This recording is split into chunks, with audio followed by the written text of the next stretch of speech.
Tamén esta mesma semana, os universitarios iniciábamos o segundo cuadrimestre do curso. Un curso no que podemos decir con orgullo que Galicia ten a universidade máis accesible de toda España, cunhas taxas que levan conxeladas dende a chegada ao goberno do Partido Popular. Hoxe, un mozo galego paga o mesmo que outro que empezase a carreira fai 10 anos, a pesar de sufrir unha das crises económicas máis importantes da nosa historia. Hoxe, ningún mozo galego ten que deixar a universidade por cuestións económicas, xa que Galicia ten unha universidade pública e de calidade, unha universidade que conta con 7 campus esparcidos polas 4 provincias galegas, unha universidade que nunca estivo tan ben financiada.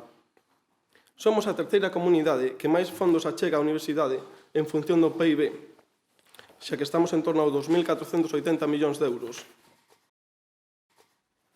Hoxe, Galicia pode presumir de contar co sistema educativo máis equitativo de España e do mundo, segundo o informe PISA, onde case o 92% dos alumnos con necesidades educativas especiais encontrase integrado, algo que favorece, sen dúbida algunha, a igualdade de oportunidades.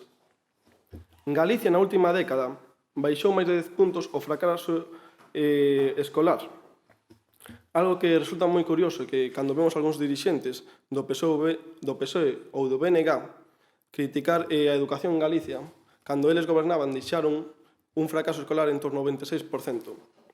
Hoxe estamos nun 14,9%, que é o noso mellor dato histórico, porque frente a aqueles que fan da educación un foco de conflito ou de adoutrinamento, nós facemos da educación un motor de progreso.